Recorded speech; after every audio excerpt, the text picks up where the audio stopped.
How to make money with Uber as your side hustle.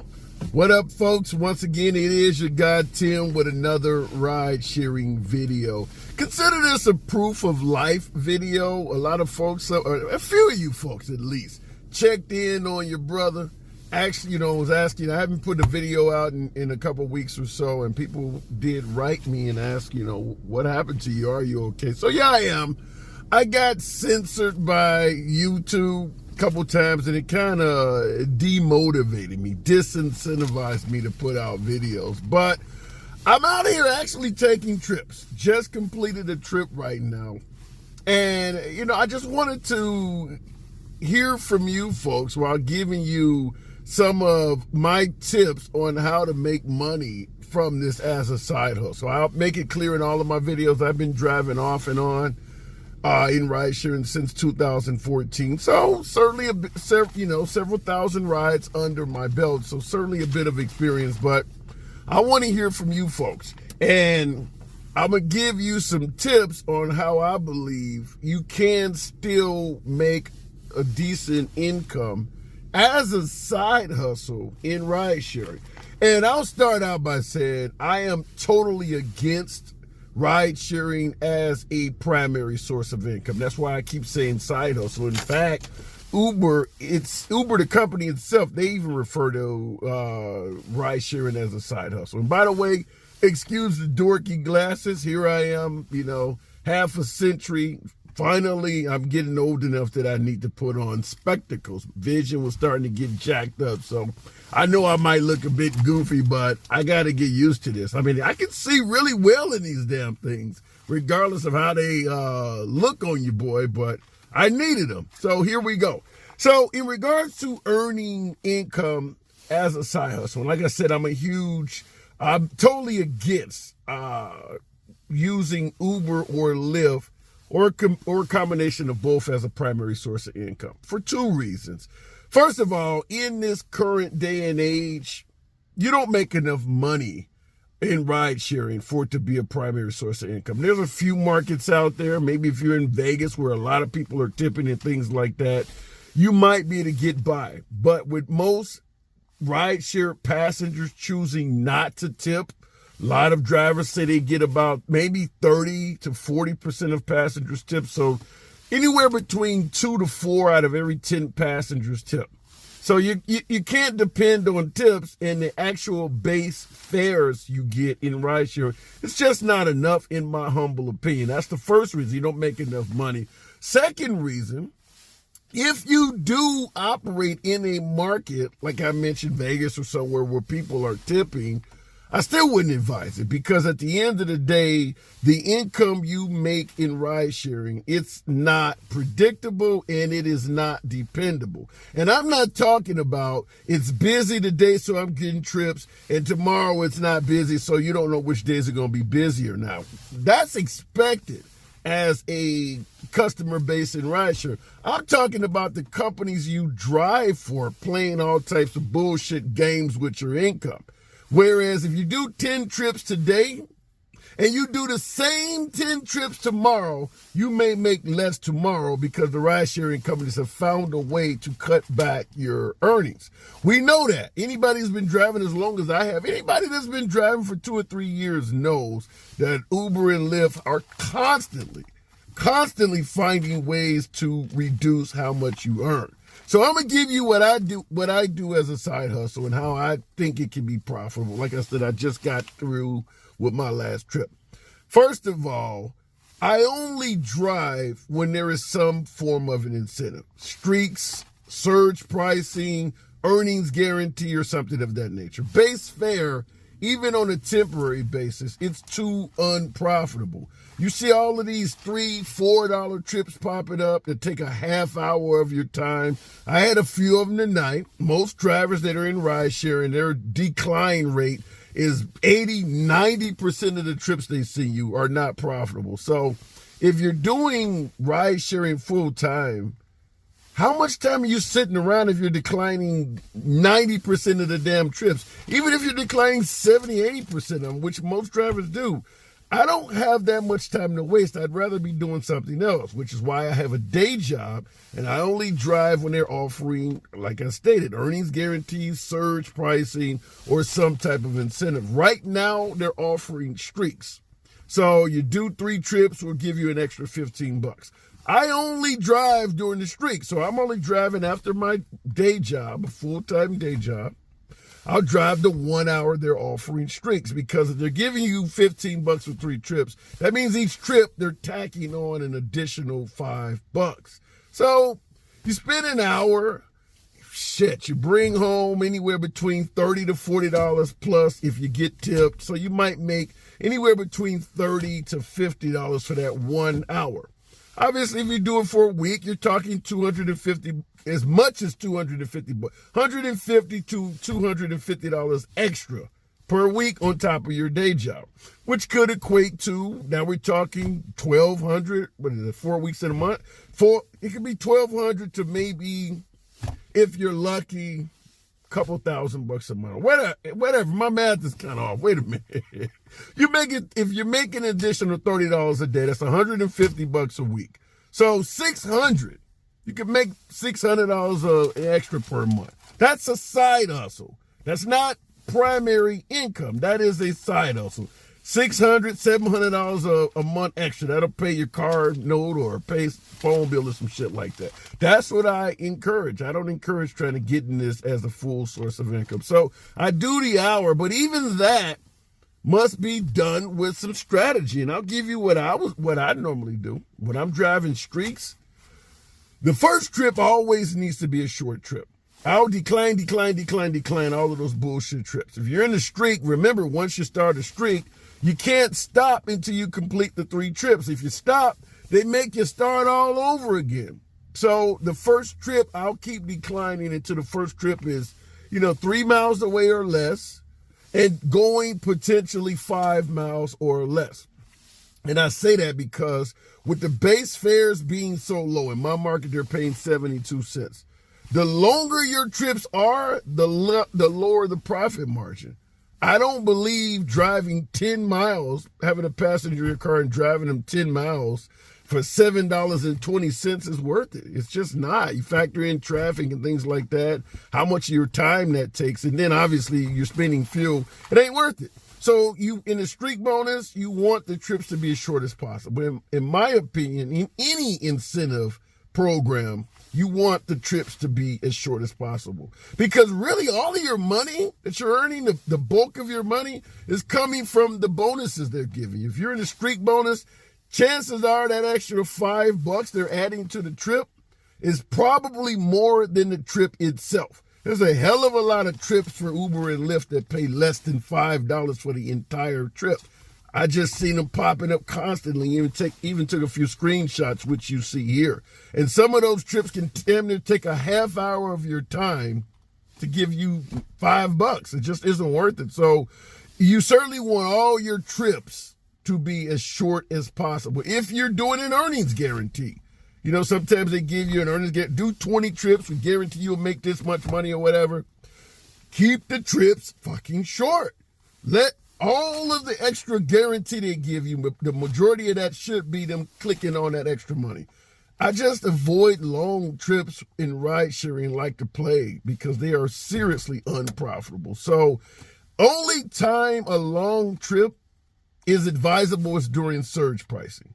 But nowadays, you even got to watch out with that shit because folks have shown and did the math and demonstrated that when they give you a bonus in one area, they often get shady and take the money from another area, particularly Uber. So in Uber's case, whatever you would make on a normal trip, when you're in surge pricing, they don't tell you that they're reducing what you normally would earn for that trip. So keep that in mind. But I do advise keeping your trips short. Another thing I strongly advise, avoid stops. Do not stop for passengers. When I'm in streak bonuses, for instance, I don't stop for shit. Because every trip you take, the first leg of it counts as a trip. So let's say I done 2 trips.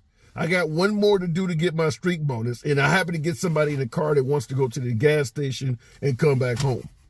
When you take them to the gas station and they get out of your car, I think you got a 5-minute wait timer or whatever.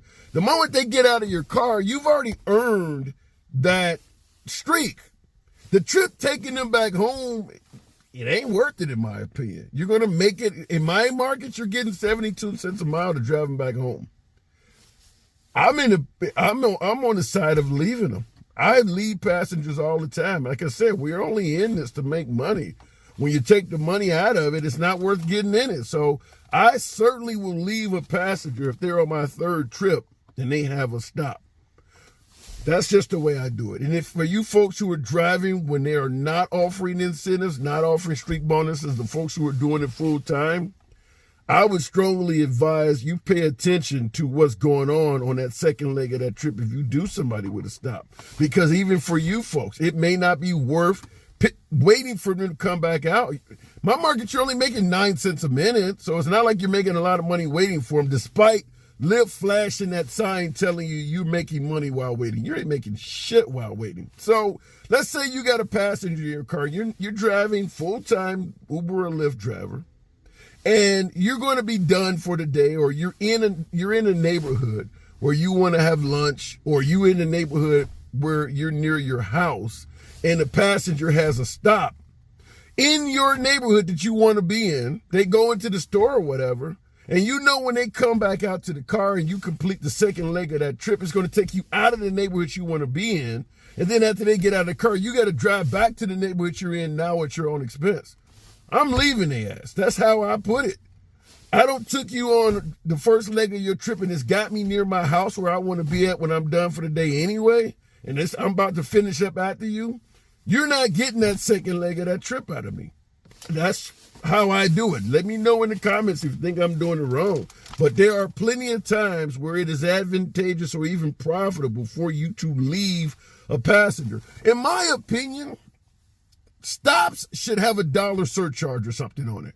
Whereas the driver is told, waiting for the passenger, you'll get $1, $2 surcharge or whatever. And that would be the incentive for the driver to wait. Once the passenger get back in the car and you continue on the second leg of that trip, they give you $1 or $2. And the passenger should be charged that damn $1 or $2 as the price of making this driver sit out there and wait for you. Fuck 9 cents a damn minute. Who the hell's going to wait for that? Fuck that. Give that driver $1 or $2 of a surcharge for waiting for you. And then that would guarantee people ain't leaving passengers. Some of you folks out there, I know I'm not the only one leaving some of these people, but let me know, do you sit there and wait for people while they go in Walmart or drive them through the drive-thru and wait 30 minutes while their hamburgers prepare? I don't do that. I will leave you in a heartbeat. Or in some cases, I will let the passenger know, normally I don't do this. There's no money in this. You buy me a sandwich while you in there or something like that. I have done that and talked myself up on some shit, but normally I'm leaving your ass. Another thing I wanted to talk about, just looking at these damn glasses though. Like I said, keep your trips short. I just kind of noted down there, but tips is another issue. Now, as I stated earlier in the video, 20 to 40% of the passengers tip. I done 3 trips yesterday and all 3 passengers tipped. I done 3 trips today and not a single one tipped. So I'm at 50% if you want to look at it that way. 50% tips for the week. Tomorrow, who knows what the hell is going to be. So I only do streaks because I know generally I can do 3 trips, takes about 45 minutes to an hour to complete them. And with them adding $5 per trip, and the trips generally paying between $4 or $5 each, I generally going to make about $30 to $35 for an hour's worth of work. And I'm going to probably drive maybe 15 miles or so on the vehicle. So I don't think that's real bad. Maybe 20, 25 miles depending on the length of the trips. But like I said, I keep the trips short at all costs. Now, unfortunately, when you're in a streak, you have no control over the second 2 trips because you can't decline them because you'll break the streak. But I don't even start that first trip unless it's short. Maybe 2-3 miles from the house max. And I don't want that passenger traveling more than 5 miles. I won't jump into a streak until those conditions are met. Because like I stated, the second 2 trips may be a bit long. But that guarantees one of them won't be. You want your trips, again, to be short as possible during any type of earnings guarantee or streak bonus, because all of the money is being made in the bonus. You ain't making shit off the trips. Only time you're okay with long trips is during surge prices. So I just wanted to ask you folks, what am I getting wrong? Leaving passengers? What am I getting wrong? Keeping the trip short? Making sure your first trip's short? Do you hear anything that you disagree with? How do you guys do it? Are you folks, for you guys who are doing ride sharing full time, God bless you. I still don't understand how the hell y'all get away with that. I don't understand it. I just, like I said, the pay is not there. I don't believe that the predictability is there, because the ride sharing companies are constantly dropping how much you can earn. And now you got folks out here, particularly in these markets like LA and New York, where they're starting to go towards electric cars. People are actually buying e-vehicles to do ride sharing. I strongly advise against purchasing a vehicle, hell, even a gasoline-powered vehicle. I strongly advise against purchasing a vehicle to get involved in ride sharing. It's too unpredictable. Certainly when it comes to an electric vehicle. Now, some of these cases I hear Uber is offering some kind of incentive. Maybe you'll make a little bit more per trip or something like that if you get an e-vehicle. I don't advise to get involved in that. You know why I say that? Because Uber has a lengthy history. Remember, you're talking to somebody who's been doing it off and on for almost a decade, thousands of trips. They have a lengthy history of telling you what they think you want to hear to get you to do what they want you to do, and then taking it away when the time is advantageous for them. A serious carrot and stick approach. Meaning that maybe they offer you $1 more per trip or something like that if you get an e-vehicle. Helps cover the cost of the vehicle and gives you an incentive to go out and buy an electric vehicle. So you go out and purchase one. What happens once the market that they convinced you to buy a vehicle for has enough electric vehicles or is saturated with electric vehicles? They're going to take that dollar away from you. They're going to take that incentive away from you. Now, you still have payments to make on your car, because it ain't going to be for 5 years. You're going to get that incentive for the length of time they feel it's necessary to get folks like you to drive. The minute there's enough for you, they're going to remove the incentive away from you. You're not entering into any long-term contract with them where they have to continue giving it to you for at least the life of your payments on the vehicle. Then that would be different. But you're going to get that shit for a year if you're lucky, and then it's gone. And now you're paying for an e-vehicle without getting paid more than people in regular vehicles. So everything I've seen from Uber and Lyft, because we're subcontractors contracting for them, they're contractors for the passengers. So Uber and Lyft are contractors, you're subcontractors. So we're really in business together. Uber and Lyft, in my opinion, are some of the worst business partners you can get involved with. But that is how it works. We drivers are partners with Uber and Lyft to deliver the passenger the service they want. And yeah, we're kind of like fighting over the pie. There's no agreement that, you drive, I'll get you the trips, you drive, you can keep 80%, I take 20% for finding you the trip. No, Uber and Lyft are constantly moving the slide rail on what you earn. So they are a horrible business partner. And I'll talk about that in the next video, because I always advise you stay armed. What do I always say? Mace, something to slice or poke with up to and including a firearm. And I had a passenger tell Uber they thought I was armed. And I'm going to tell you how that went in the next video. Anyhow, it is indeed your guy Tim with a ride sharing video. Let me know what you guys think in regards to utilizing ride sharing as a side hustle. What tips do you think I got wrong? I'd love to hear it. Until then, stay safe out there. See you in the next video.